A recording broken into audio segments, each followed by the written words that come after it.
Ambassador Ahmed Ali addresses Yemenis on the occasion of the 60th anniversary of September Revolution. Hans Gromberg discusses in Sana'a truce expansion days before the UN agreed ceasefire is set to expire. New report documents healthy violations committed against children in the past 4 years.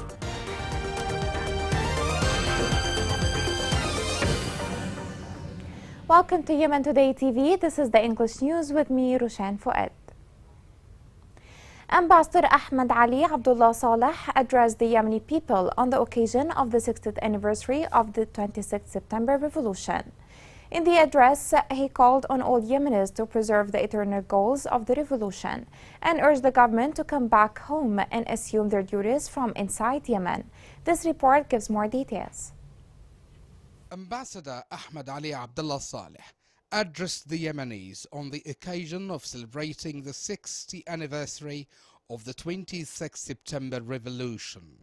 According to him, the 26th September Revolution is the revolution that moved Yemen from the depth of darkness towards enlightenment, freedom, social justice and development. In the address, Ahmed Ali directed a stern message to the Houthis or Imamate, saying, "Those wishing to turn back the wheel of history under the guise of racist Imamate ruling should reconsider their agendas." The address stressed out the noble goals of the 26th September Revolution. He said, "The immortal revolution of the 26th September was not only against tyranny, but a human revolution inspired by the noble spirit of Islam, which came to spread justice and equality and preserve the freedom, public and private rights of people." In the address, Ahmed Ali also urged people to maintain the goals of the immortal 26th September Revolution and its great achievement, and warned at the same time against the Iranian threat that tries to dominate Yemen and the whole region through its tools and connections represented in the Houthi militia. Another important issue that the address touched on is calling on the government to perform their duties from inside Yemen, stressing the need to have a national army. In this regard, he says, "I'd like to seize the opportunity to call upon the country's leadership and government officials to return to the homeland and assume their duties toward the citizens and recognize their sufferings and needs. The government must work on building a national army away from other affiliations and preserve independency and sovereignty of the country." In the address also, Ahmed Ali warned that Yemen shall not be the arena for regional forces to settle disputes, while collaboration with neighboring countries and the international community should focus on supporting the security and stability of the country. In the end, the address reiterated that the spark of the 26th of September Revolution shall always be remembered by Yemenis for decades and decades to come. A large celebration was held in Ma'rib Governorate. The event took place in Ma'rib Stadium, which was organized by the Yemeni Artists Forum, as the first popular gathering since Ma'rib military confrontations with the terrorist Houthi militia.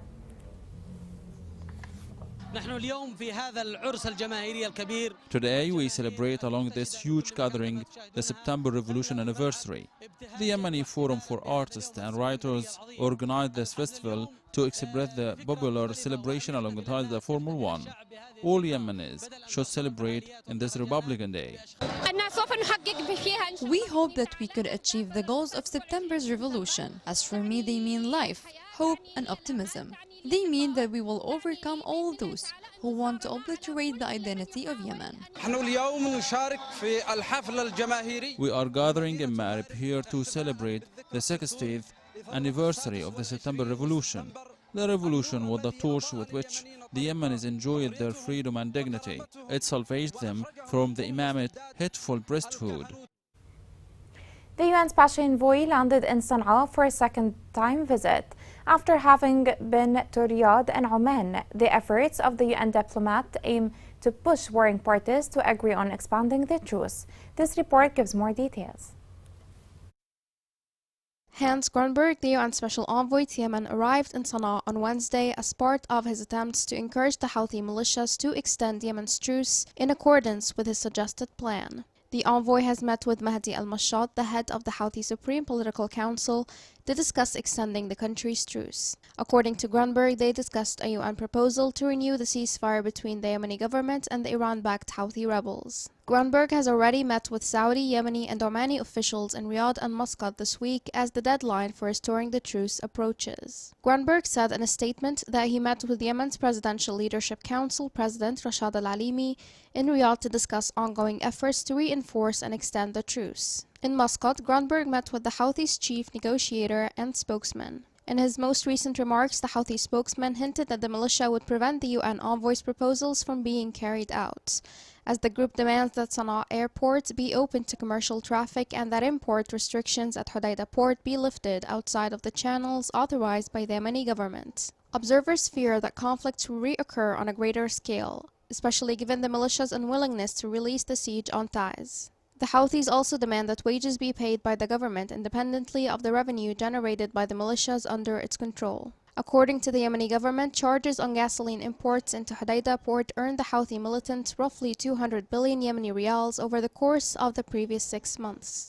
Furthermore, if they were not given a cut of the profits, its senior commanders reportedly threatened to attack oil infrastructures run by the government and export ports in the Arabian Gulf. Yemeni political sources believe that if the UN envoy is unable to persuade the two parties to include a mechanism for paying employees' salaries, making other destinations available to and from Sana'a airport, and ensuring the flow of increased fuel quantities into Hodeidah port, he will at least be able to extend the truce on its current terms. According to the UN, at least 15 people, including children, have been murdered or injured in the city in the last week. Since November, more than 100 people have been killed and 141 have been injured. Despite reports of truce violations, the ceasefire has provided respite to Yemenis, who have been subjected to a decade of political uncertainty and military strife.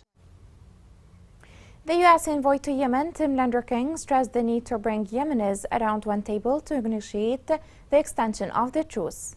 Lenderking said that this step would give a strong basis that reflects the will of all to establish peace. He stressed the United States' endeavor with the help of regional partners to reach a permanent ceasefire. Lenderking reiterated his country's condemnation of the Houthi practices, which run in contrary to the efforts made by the international community to reach a political compromise in the country. 44 national and international NGOs have called for renewal and expansion of truce in Yemen. The organizations warned that while the current truce agreement set to expire on the 2nd of October, the parties in Yemen should be reminded that the future of the people in their hands. More is in the following report. With the current truce agreement set to expire on the 2nd of October 2022, humanitarian organizations remind all parties to the conflict that the future of the Yemeni people is in their hands. The organizations working in Yemen and the civilians recognize and applaud the important steps taken by all parties to the conflict, as they continue to work towards keeping the truce. 44 national and international NGOs called for renewal and the expansion of truce in Yemen. They have enabled the longest period of calm for more than 7 years, bringing relief and hope to the people of Yemen, knowing that during the past 6 months, there was a 60% reduction in casualties. With the expiration date getting close, now it's a critical moment for the people of Yemen. Despite that some important gains have already been made, more time is needed to ensure that Yemenis can start to rebuild and recover their lives. While civilian casualties have fallen during the period of the truce, injuries and death as a result of landmines are continuing to rise.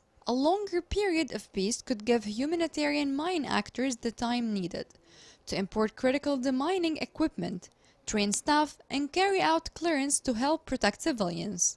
allow farmers to start using land again, and ensure that children can attend school without risking their lives. More than 7 years of conflict. 23 million people in Yemen are dependent on humanitarian assistance. This is why a longer truce would be the first step towards building the lasting peace that is critical to allow people to move beyond food contribution and build their self-reliance. While the truce might not be the perfect solution, yet it's a crucial step on the road to long and lasting peace. A reduction in fighting means that for the first time in more than 7 years, children could start the school year without fear of attacks, and people can live relatively a normal day. It's not a truce expansion, it's a hope expansion. The Euro-Mediterranean Monitor warned that the difficult humanitarian situation in Yemen has not prompted the conflicting parties to stop fighting, despite the fact that over 400,000 Yemenis have lost their lives. Yemen, one of the MENA region's poorest countries, is witnessing a devastating armed conflict for its 8th consecutive year. Since 2014, the conflict has deprived 400,000 people of their right to life and left 80% of the population reliant on humanitarian assistance to survive. Yet parties to the conflict continue to ignore all calls to end the violence. The Geneva Conventions, the Arms Trade Treaty, and the EU Common Position protect civilians from targeting during armed conflicts and require states to deny the transfer of arms that lead to foreseeable violations of international law. Despite these international obligations and the overwhelming evidence pointing towards the direct impact of arms trade on human rights violations in Yemen, recent reports have found that weapons manufactured in European countries are in the possession of armed groups in Yemen, further fueling the conflict. Weapons are known to enable war. As such, it is the collective responsibility of the international community to ensure that human rights perpetrators on the ground and those providing them with the means to perpetrate are held accountable. The Dutch ambassador to Yemen stressed that the parties to the conflict continue to commit violations against journalists. He outlined that these violations have negative repercussions of the freedom, independence, and professional press. The Dutch ambassador expressed his sadness at the horrific practices and violations that journalists are subjected to in Yemen, the latest of which was the killing of journalists Fawaz El-Wafi and Sabir El-Haidari.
The government forces announced the death and injury of 251 civilians and military personnel following violations of the truce by the Houthi militia in Taiz Governorate.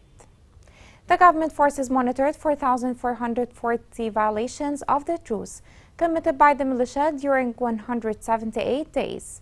Houthi violations on various fronts in Taiz resulted in severe civilian casualties. The Yemeni Network for Rights and Freedom has documented about 21,000 cases of violations of childhood in Yemen by the Houthi militia during 4 years. The network outlined that the violations committed by the Houthis against children in Yemen varied between crimes of killing, injury, kidnapping, displacement, deprivation of education, sniping, and requirement.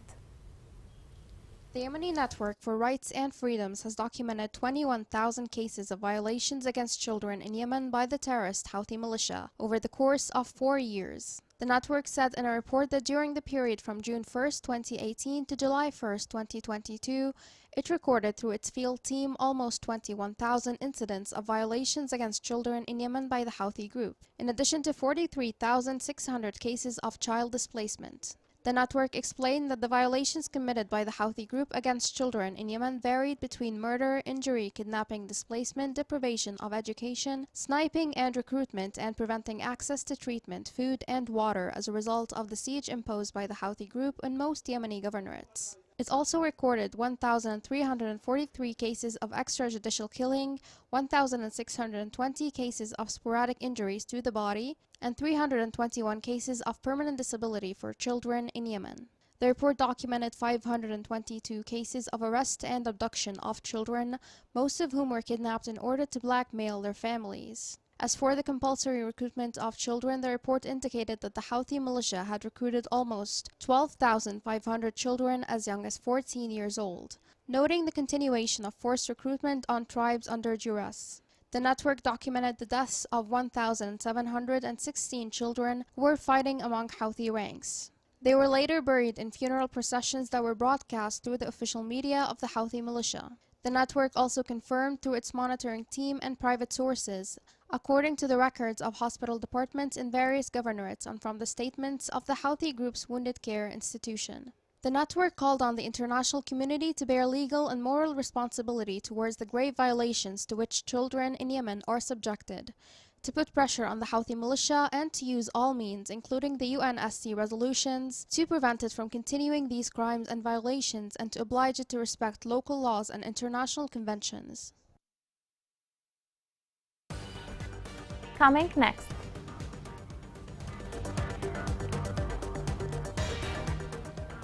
The Graduates Club is a new repressive Houthi tool against university students.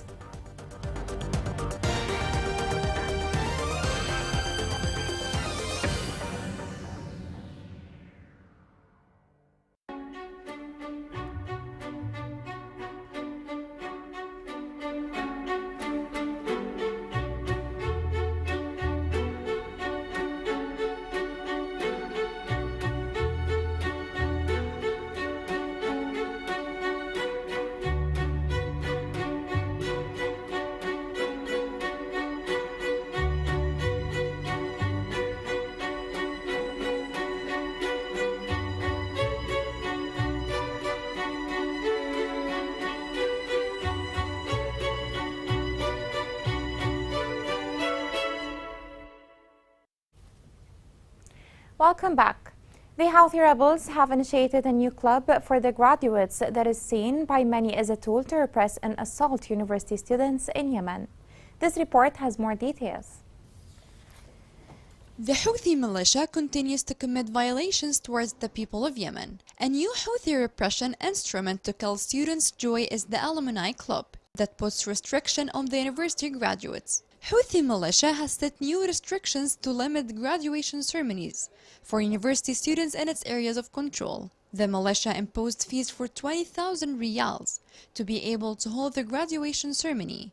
Without it, the graduates cannot hold the ceremony. Not only that, yet they also banned musical groups, dance groups, rap songs, magic shows, and any entertainment segments. The club persisted in imposing restrictions on students, to the point of interfering in all students' affairs, even their clothes and nails. And the club threatens that any violations can lead to the cancellation of the ceremony. As per their official regulations, the club forces the graduates to prepare a supervisory report and a financial report for the batch after the end of the ceremony, including all activities from the beginning to the end.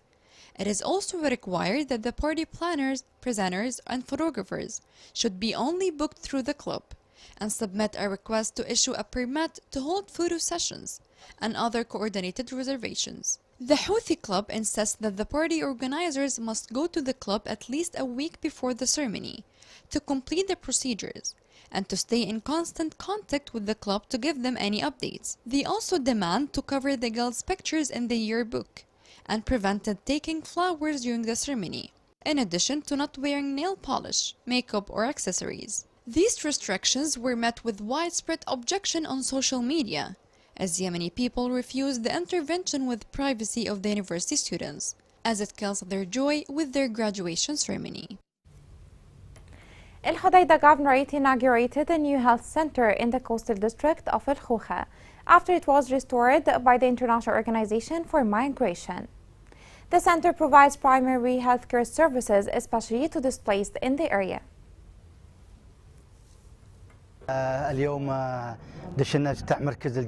Today, we inaugurate Al Gasha Medical Center after it was closed for a long period because of the practices of the terrorist Houthi group.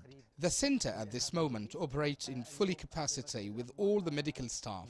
We thank the IOM for its great efforts to operate medical centers in Al Khoukha Directorate. We hope that the organization will operate in Khoukha and Hais because both of them have a large population, especially displaced people. There is a large population in this area, whether they are hosting communities or displaced people.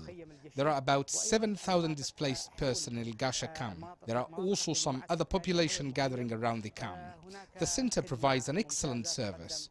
We hope that the IOM will develop this center to be a full-fledged medical institution to provide the services for the people. An expanded meeting held in Aden, chaired by the Minister of Agriculture, discussed the situation of fisheries in the Gulf of Aden. The minister gave directions to form a technical committee in order to estimate the inventory in fish landing centers in Aden, Lahj and Abyan. He also gave directions to evaluate buildings, facilities, central refrigerators, and fish storage in order to repair the damage caused to those centers and return them to service.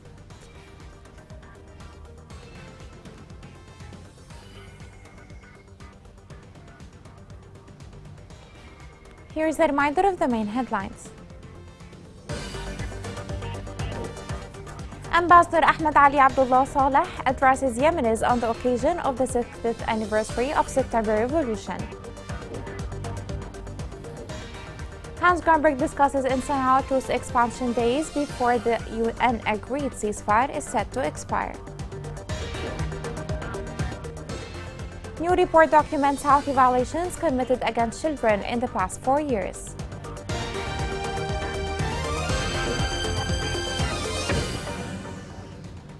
This is the end of the news. It was Roshan Fouad. See you soon.